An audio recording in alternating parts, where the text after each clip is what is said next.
Was that the sword that seals the darkness? The blade that shatters so easily against my power cannot save you from me. It's hard to even know where to begin talking about Tears of the Kingdom. There's just so much of it that defies explanation and belief. Where its predecessor embodied a philosophy and aesthetic of minimalism and restraint, Tears of the Kingdom roundly rejects that and instead goes in the exact opposite direction. More. More content, more mechanics, more story, more places to explore, more everything. There's so much of Tears of the Kingdom, it can honestly be shocking, and can take a long time to come to terms with it. I'm actually still not sure I have. It's a staggering amount of content, but it is almost impossible to complain about it because somehow, defying all common wisdom and precedents, in the gaming industry all of it is top-notch. Not only top-notch, almost all this content qualifies as the best content of its type in any Zelda game, and by extension, any game. Yes, there is very literally hundreds of hours of stuff here, with more than 2 full-sized massive world maps to uncover. Plus the Sky Islands on top. Hundreds of shrines, dozens of story quests, even more side quests and side adventures, all manner of activities and NPC interactions dotting the world, more enemy camps to find, a countless number of caves to explore, but it all qualifies as some of the highest quality content in any game ever. This is not hyperbole in the slightest. Take the main story. Breath of the Wild's main story was extremely simple and straightforward, giving players just enough context to let them frame their own adventures in a broader quest, but otherwise content to take a back seat.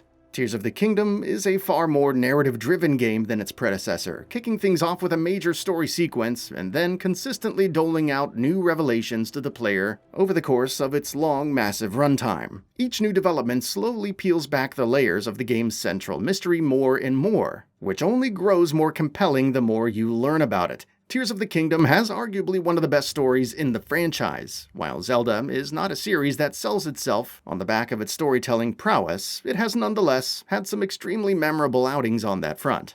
Tears of the Kingdom probably has one of the best stories in the series, with some insane ambition and incredible developments that recontextualize the entire series' long-running mythos, and deliver some of the greatest scenes and sequences in its storied history. Then there's the world itself. Breath of the Wild's Hyrule was a desolate kingdom, broken by defeat over a century ago, and accordingly lonely and quiet in its vast expanses of wilderness. Tears of the Kingdom takes place at a time of rebuilding, and the world reflects this.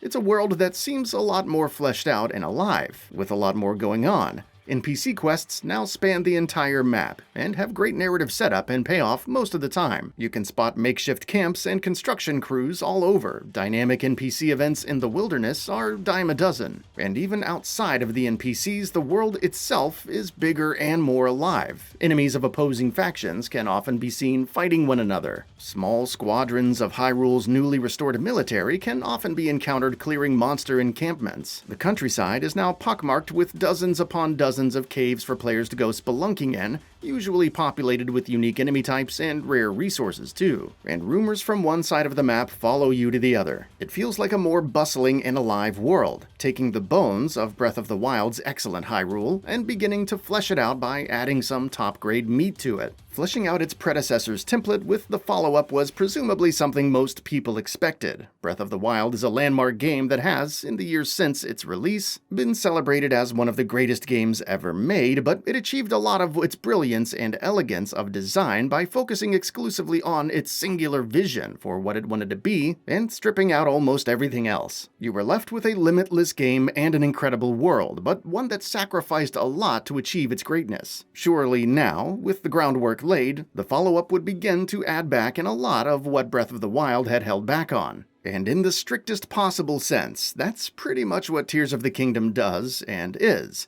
More Breath of the Wild, but with a lot more stuff thrown in. The same Hyrule returns, but it's been changed up and remixed to almost alarming degrees, recontextualizing the landscapes you spent hundreds of hours in, and should know like the back of your hand at this point, so that exploring and uncovering them all over again feels like a joy. But it's not content to remix the original map to freshen it up for the player. It packs the map so densely with a staggering amount of content at every step that all of this would probably have justified the existence of this sequel by itself.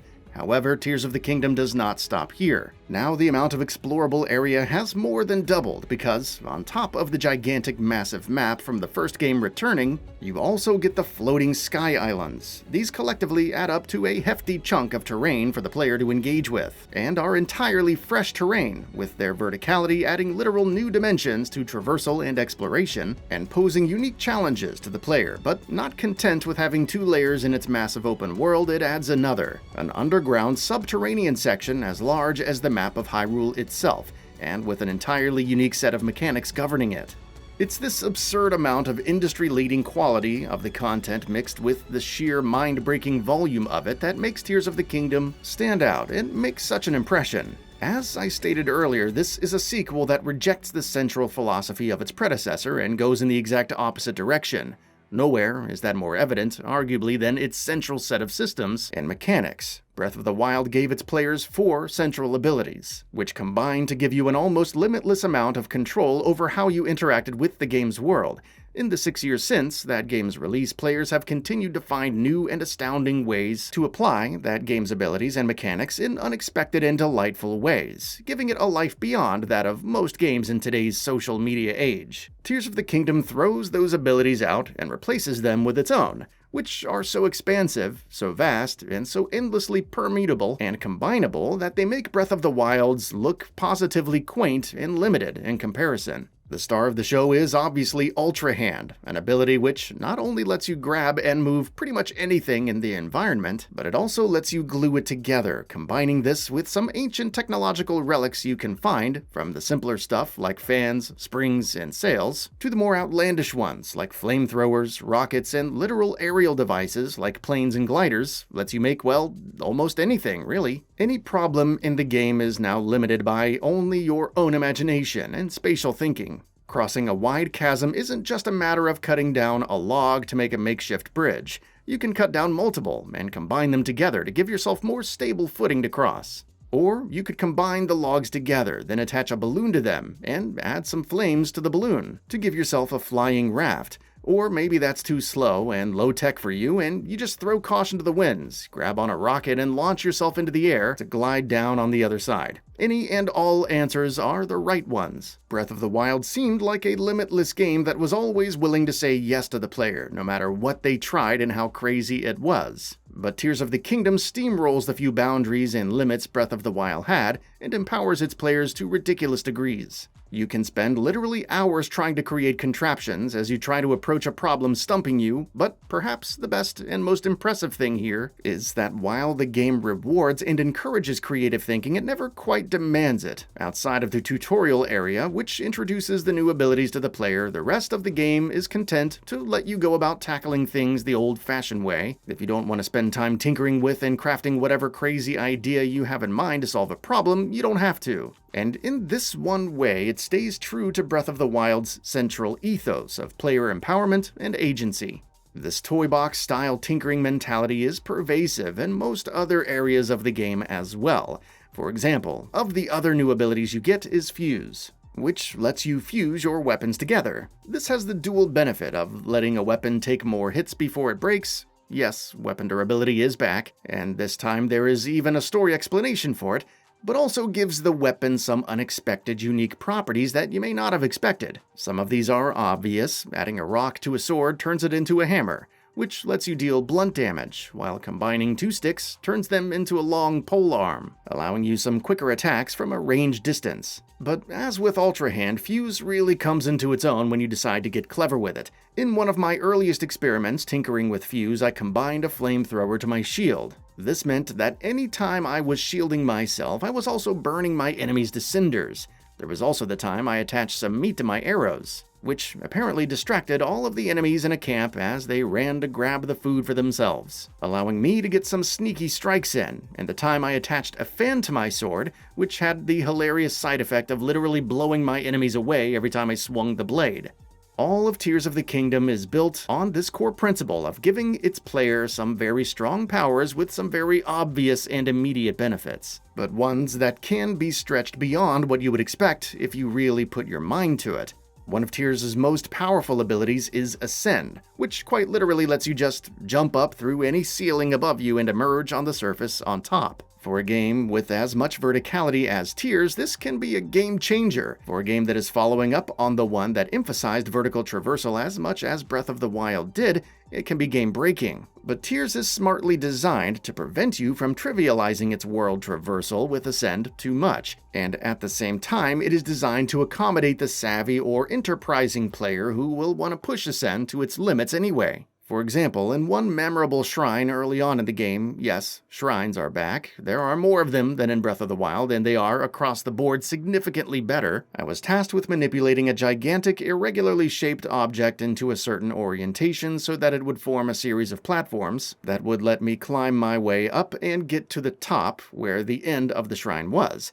Rather than spending time fiddling with the correct orientation too much, it occurred to me that if I positioned it a certain way, a certain part of the shape would technically become a ceiling above me and would be aligned with where I needed to get to complete the shrine. So I placed the shape down that way, and lo and behold, I was able to use Ascend to bypass the entire puzzle and finish the shrine. I had decided to combine the mechanics in a way probably unintended by the designers, and thought out of the box to cheese the game, and not only did the game allow that, it rewarded me for it. This is the same delightful sense that made Breath of the Wild so beloved. But Tears of the Kingdom's mechanics are far beyond that game's in terms of their expansiveness. This is a game that does not say no to any question that the player might ask. It will respond with, sure, try it. And when you do try it, you will almost always be rewarded, if not with the thing you want, then at least with a hilarious death as your plan backfires in the most unexpected way. It's these new mechanics, with their limitless potential, interacting with the same incredible physics and chemistry engines underlying Breath of the Wild, that makes Tears of the Kingdom feel so staggeringly mechanically expansive and extensive. There are so many given permutations and combinations for any problem that no two parts of the game ever feel the same.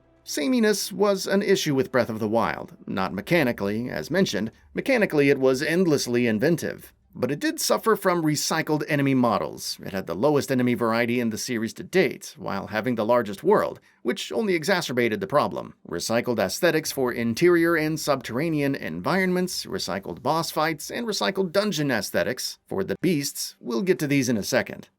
Tears of the Kingdom addresses this problem and almost totally resolves it. While shrines all still look the same, the new aesthetic is more visually stimulating than the older one was. The enemy variety is massively expanded, not only reintroducing some popular and obscure series enemies into the menagerie, from like-likes to Gleeoks, the latter not having made an appearance in a console Zelda game since the original, but also adding new ones, such as the Zonai constructs, and all of their variations. Boss fights, too, are no longer just a variation of the same Blight Ganon fight from Breath of the Wild. Instead, each story boss is unique and a spectacular set piece in and of itself, requiring you to approach and beat it in a very classic Zelda way of identifying its weak spot, then identifying what will hit it best, and trying to dodge its increasingly aggressive attack patterns. And then there are the dungeons. Yes, dungeons are back, but I'll be upfront. If you wanted dungeons to resemble the controlled linear Metroidvania progression structure of finding a new item that lets you traverse it in new ways and take on combat encounters within it in new ways before finally fighting a boss that requires mastery of that item, you're out of luck. That template for dungeons simply does not work in the new open, free-form format the series now espouses. Instead, dungeons build upon the beast concept. This isn't actually a bad thing. The beasts in Breath of the Wild weren't bad conceptually, the issue was in their execution, and in their extremely short length, which meant that they never quite had the chance to build on themselves and layer on complexity like past Zelda dungeons had. Tears of the Kingdom takes what did work about the beasts, their non-linear progression, and their requirement that the player understand them as a three-dimensional space, and throws out everything else. Instead, it applies those strengths to what players loved best about traditional Zelda dungeons. Gone is the same repeated bland interior aesthetic for the dungeons. Each dungeon is entirely uniquely themed, with a startling sense of place and atmosphere and unique memorable music. Each dungeon is tied to some unique lore or storytelling, which is conveyed not just via the quests that lead you to it, usually these quests involve some spectacular set-piece moments, but also by the dungeon interior, its architecture, and even its music. If what you loved most about past Zelda dungeons was their unique aesthetic and atmosphere and environmental storytelling, you are in luck. All of that is back, and arguably better than ever before. But if you were looking for the lock and key progression style to return, well, you're not going to find that here, and that wouldn't make sense with Tears' freeform nature anyway. Elsewhere too, Tears addresses a lot of the complaints leveled against its predecessor. In addition to the dungeons, boss fights, enemy variety, and the renewed emphasis on the story, Tears of the Kingdom also cleans up a lot of minor QOL for Breath of the Wild's menu and inventory issues. For example, you have a cookbook you can refer to now to directly make dishes you have made before, rather than having to individually select the ingredients for each meal each time. It beefs up the voice acting a lot as well. In quantity, a lot more scenes are voiced this time than in Breath of the Wild, which only had slightly more than an hour's worth of VA, but also quality. While the voice acting is still not great, it's a massive improvement and never gets distractingly bad like it did in Breath of the Wild. The cast of eccentric NPCs and wacky fleshed-out side quests and minigames all return in Tears of the Kingdom. It made sense that they were gone from Breath of the Wild's stark, bleak, desolate Hyrule, of course, but players bemoaned their absence, and now they won't have to. In almost every way, Tears of the Kingdom matches the standard set by its predecessor, and then proceeds to exceed it to absurd degrees. It is so shockingly high quality and so approaching the ideal of perfection that it's honestly very hard to pick out anything it doesn't do well. The performance isn't ideal, with frame rate drops in busier scenes with loads of alpha effects and transparencies, but they are infrequent enough to not really register as much, and honestly the fact that this game, with its size and scope and the absurd amount of innately permutable systems, is running on the Switch at all is so impressive that you're almost more inclined to let minor frame drops slide when they do happen. Breath of the Wild hit the gaming industry with the force of a supernova, instantly celebrated as arguably the greatest game ever made, and remaking a lot of the industry in its image. It should not have been possible for its follow-up to hit as hard as it, and to be fair, Tears of the Kingdom will never have the same influence and impact Breath of the Wild did. How can it? It itself is following in its footsteps after all. But it manages to hit almost that hard anyway, and it achieves that with a staggeringly high level of quality, a level so high that it makes you wonder at the chasm separating the quality of this game, and most other games on the market, all delivered across an almost unacceptably large volume of content to boot. Breath of the Wild may have been the more influential game, and for many that preferred its simplicity and elegance of design, it will probably remain their preferred one of the pair. But in almost every way, by almost every conceivable metric, Tears of the Kingdom is the better game, and delivering a follow-up to one of the best games ever made that is somehow even better. No words are necessary at this point. This game is a masterpiece, and any fan of the medium will do themselves a disservice if they don't check it out. And that brings us to the end of the video. A quick request: we upload new videos every single day, and if you like what we're doing, please consider subscribing. It really helps us out. Also, don't forget to enable all notifications by clicking the bell icon so that you can receive daily video updates. Thanks for watching.